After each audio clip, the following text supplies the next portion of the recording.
90% of people walking on any sidewalk anywhere in the country could benefit from one, just one. Hey, let's talk about some of these numbers. Let's see what is being presented and maybe how accurate it is.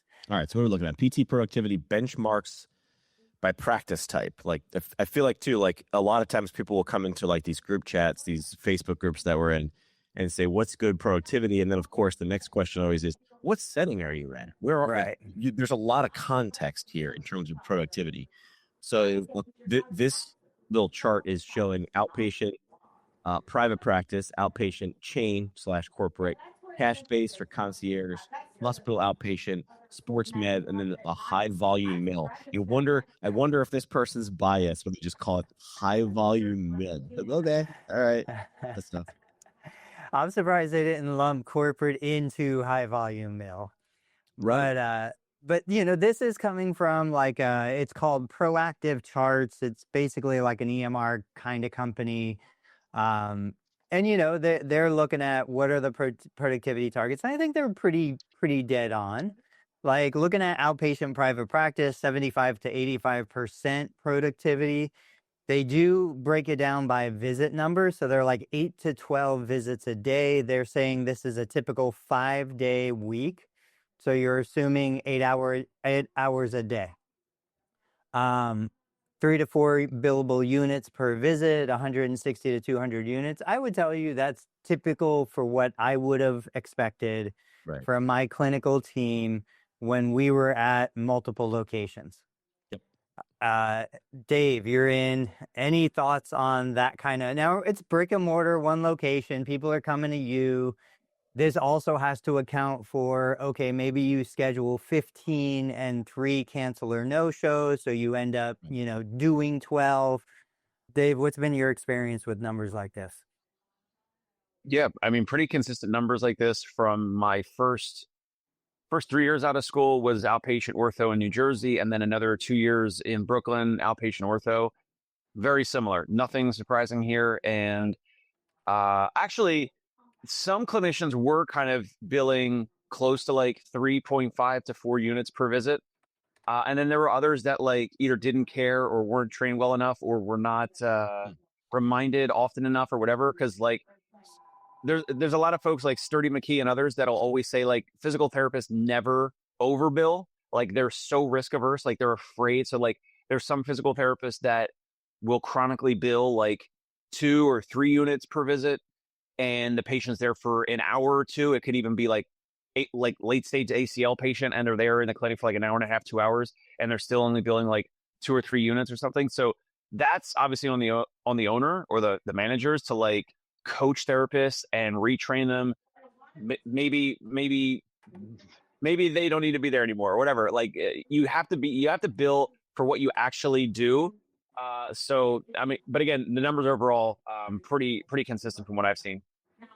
How about the third line, cash concierge? Is that pretty in line with what your people are doing? That seems high to what you've said.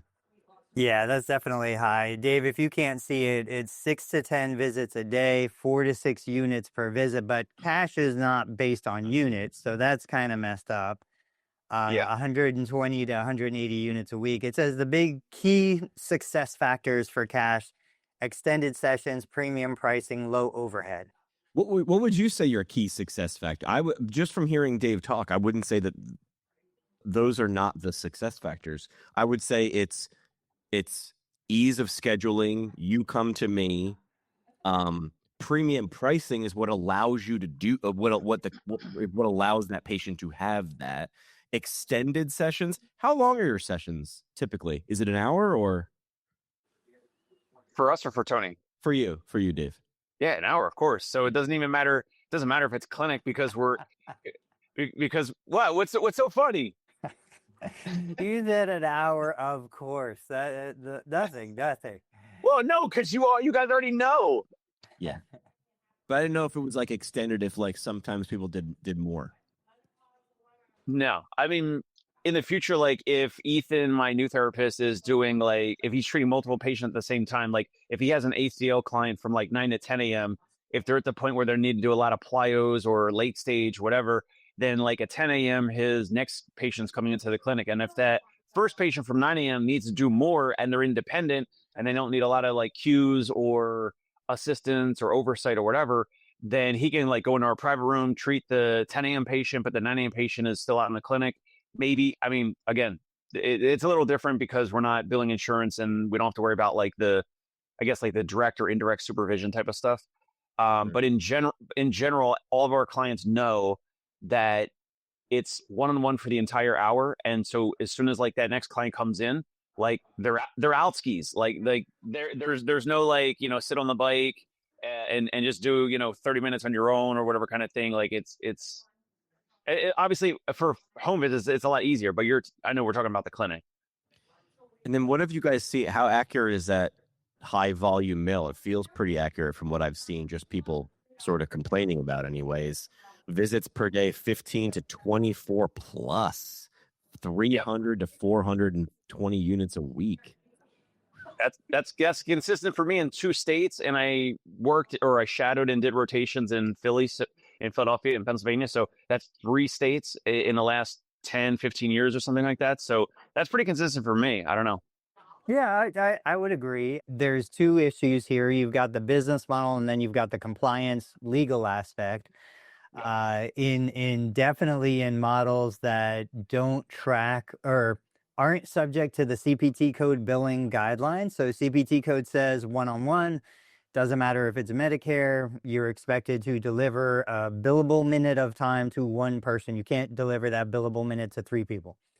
But if you step outside of that, you look at athletic facilities that have PTs on staff, you look at, certain workers' comp situations, you look at other environments, military, you can easily see a therapist doing 25 visits in a day.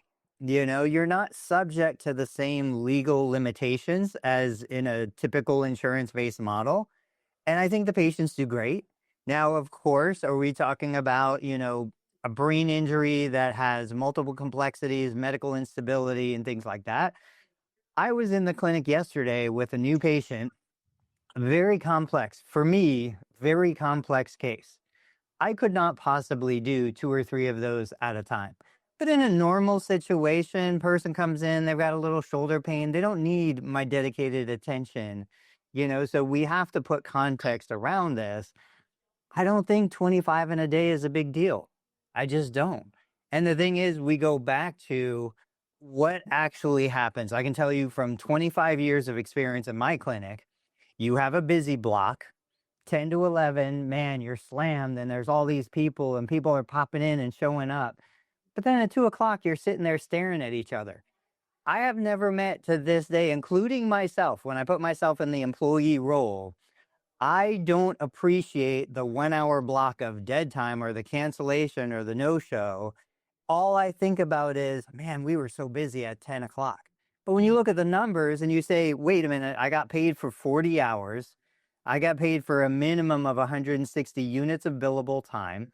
We lose track of the 10, 15 minutes in the morning. We lose track of the 10 or 15 minutes after the last billable unit. We lose track of the 30 minutes of non-billable lunchtime. Like, we lose track as the employee of all of the stuff that we're getting paid for that we're not generating revenue for.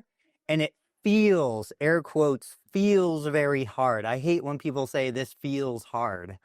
But we're not generating, we're running in mud. We're not generating any kind of benefit for the company, the patient, the employer, or me as the employee. Right. Where do you think that disconnect is? Is it going through school? Like you're being trained for one thing and then life is a different thing? Like what does that look like? I think that's part of it. Yeah, I think that's part of it. I think it's the idealism of, I'm here. Like, again, you go back to, all right, a cash PT who's doing 4 visits a day. That's awesome. But like, what kind of volume how do we deliver a national service at 4 visits a day with a declining number of PTs in the profession? You can't. Like, you can be the Rolls Royce, right? Rolls Royce doesn't produce as many cars as Honda. But if you want people driving cars, you need volume, you need production. You can't do it in 4 visits a day with a limited staff. Why though? Let me just push back. I get what you're saying. It is a smart take. I get it. One example is Jeff Moore and Onward. I think they might have different rates at different locations, but they have, I don't even know. Do you know there's like 50 or 100 or so like different affiliate locations like all over the country? Yeah, they have a bunch. I don't know how many. They're growing. Yeah. What is this? So Jeff Moore, he Onward, started Onward physical physical therapy. Yeah, so like, and I don't know if it's like a licensing model or like a branding model or something. So the practice owner owns like probably most of it. I don't know the numbers, but I'm just going to make it up. The practice owner probably keeps 70-80% of like the income or something, and probably has to give like the top co, like the HQ, some like monthly or quarterly like royalty fee or whatever, like licensing fee for the brand name. They have like probably approaching 100, maybe more. And Jeff, I'm sorry, like it might be 200. I'm sorry if I'm like way understating it if you hear this, but they're probably like, I've seen different rates. I think they're around like $175 a visit, maybe 190 something a visit at some locations. Maybe they're different based off of like rural versus metro and things like that. That is, and Jeff has said it, he said it on my show and he said it elsewhere on social media. Like he's trying to push that in a way to, I mean, it's already like a national brand, I believe, which is incredible. And like not even 10 years old or something like, or 8 or something like that. Dr. Bo is commenting here live. He said 60 clinics in 22 states, which is some really impressive momentum. Tony, would you, maybe that's not national. I mean, 60 in 22 states, that's pretty, I mean, that's halfway to national. It's more than regional, maybe. It is absolutely awesome. I don't even think that would make a dent if we're talking population health, right? If we're talking about getting the musculoskeletal services out to the people who need it. I've run the numbers multiple times, like 300-ish thousand licensed therapists relative to the 330 million Americans. You know, you look at the numbers of how many of those Americans would need or benefit from musculoskeletal health. What's the size of the market? These are drops in the bucket still. And this is where Hinge, Sword, digital platforms are going to come in and pick it up. They're going to take off with it. There's always going to be a place for the little guys like us, and little guy could be 60 locations. But it's one of those things where we're such a tiny speck on the radar. I think it's easier we disappear than it is that we expand to, you know, the size of McDonald's. That it's easier to do that? It's easier to disappear than expand to McDonald's? We're closer to disappearing versus growing to McDonald's size. I think we're closer to disappearing. Okay. So one thing that you said was the amount of people across the country that, did you say that want it or need it? Because there's a very big distinction. Need it, would benefit from it. And I was very specific about that. Yeah. Right. And the people that work with us want it and they need it. I think 90% of people walking on any sidewalk anywhere in the country could benefit from just one out-of-pocket physical therapy visit. Call it a tune-up, call it an annual physical, body diagnostic, whatever, you know, wrapping paper you want to put on it, movement, balance, screen, muscle, screen, whatever you want to call it, joint analysis, walking check, gait, whatever, gait posture, stepping protocol, whatever. Yeah, most. Yeah, I mean, here in New York City, I'm in Brooklyn, I'm in Manhattan. Like, there's so many people that are like just hobbling around. It's like that's an old thing. Like that's been you've had some dysfunction for like 5 or 10 or 20 something years, right? And that person still could benefit from one visit. And the difference, Tony, I agree with you for the most part, but you're saying we can't grow it big enough for the people that want it or need it. Everyone needs it, but the people that don't want even the current in-network experience. That's why 90% of people drop off. Maybe there is some disconnect with value in the volume-based clinics and all that. But if you're paying a $20 copay only and you're still dropping off from an in-network plan of care somewhere in the country, and it happens in pretty much every state. So it's not so much that the people don't need it. They absolutely need it, but it's a smaller amount of people that want it and are serious about it, or serious about their health and wellness, and understand that they want to trade some amount of dollars for that value, or they don't see the value. I mean, there's many things here. Yeah, I just think it's one of those things. We don't have enough capacity within the system, especially if somebody wants to keep doing 1-hour sessions or longer. There's plenty of individuals just in the system right now that could do 10 minutes and do just as well as if they got an hour. But nobody is moving the needle in that direction. Nobody is expanding on a very limited basis. Like in some skill nursing, they're going to more group interventions. I think even that, like, and with what Onward has done and people within that organization, I do think they're moving into, because it's an athletic population, an active population, they are moving a little bit away from the one-on-one, and they're doing group sessions, and it's more looking like a CrossFit, class in some cases than traditional physical therapy. But this opens the door to what Dave's specialty is, talking about private equity moving in, talking about bringing in funding, bringing in business models. Like, I don't think they've said, and I remember Zach Long and Jeff talking about Onward when they were just starting. I think they bootstrapped the whole thing. I don't think they brought in private equity or got funding, but there's definitely opportunities for something like that in the space. We see companies that do. Dave, why don't you bring us up to speed on some of that? Well, I remember, I think we talked about it briefly here at least a year or two ago. If not, it was myself and Jeff Moore on my show. The way that they got all their affiliates to open up locations of Onward Physical Therapy, almost all of them came through Jeff Moore's continuing education course, which was the ICE Institute of Clinical Excellence. And they would know, they found out like who are like the top tier physical therapists, who are the therapists that like are serious, that like ask very discerning questions, and the ones that are like really, they care about the craft and like building their skills, and they're engaged, and not necessarily someone who just does all the courses through ICE just to do them, but they would find people that were like the top of the crop of the attendees of these courses to then open up Onward locations. And then Jeff said, so eventually, like Jeff used to teach a lot of the ICE courses. Then eventually he got other instructors. So then he would tap on the instructors and say, hey, you had Jimmy McKay in this course. He reached out about, and I'm just making this up, wanting to open up like an upstate New York Onward location, whatever. And Jeff would be interfacing with the instructors to find, hey, Mr. and Mrs. Instructor, how was Jimmy in, like, how did he interact with the other therapists? Was he respectful? What did he show up on time? Did he sleep during the course? So that in itself is like an incredible pipeline to find owners and affiliates to then open up Onward Physical Therapy.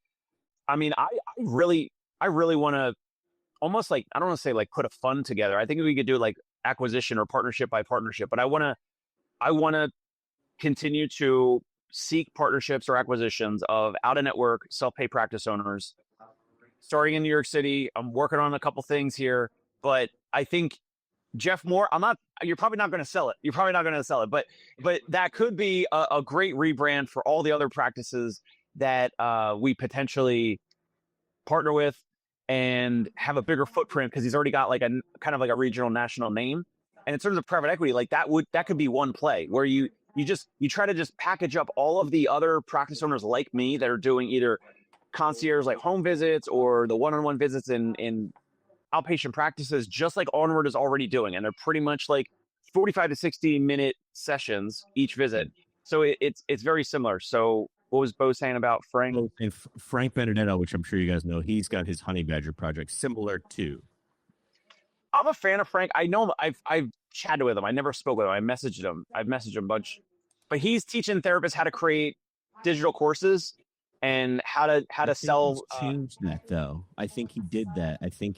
Well, he used to poo-poo a lot on outpatient mills because he had a practice that he sold, and then he was poo-pooing my model, doing home visits and one-on-one visits, the way that Tony kind of poo-poos it here, which is totally fine. Let's go backwards. So 2 questions. What does Onward offer? And then what would you offer in terms of absorbing, like what it looks like? I'd never heard of Onward. I don't know how I missed this, but I mean, How have you not heard of Onward? Bro, no. Where have you been? But this is good. I don't have any expectations. So is it similar to like the Hilton model where you buy sort of, looks like you buy the name, but then you're also getting the infrastructure too, is my guess. But on the website doesn't sort of explain, which is probably good. You're not going to show off everything. But like, what would you expect anyway? If you were like, I want to open an Onward in New York City, what would you expect from that stuff besides just the logo and the spot on the website? Well, I know for sure that Jeff helps. And Jeff, if I have any of this wrong, please correct me online or whatever. But when I've spoken to him before, he was saying that, hey, we're looking here at this state or this city or this metro. He knows square footage pricing on every major metro. He could literally tell you like off the cuff, off the back of his hand. So he'll help you. So Jimmy, like I was joking, but I know you're not going to open one. But if you were opening an Onward in upstate New York, you could call Jeff. He would help you with finding locations, with the build out. What are the products that they use? Obviously, you have to have like certain branding colors and that whole scheme. EMR, what do I order?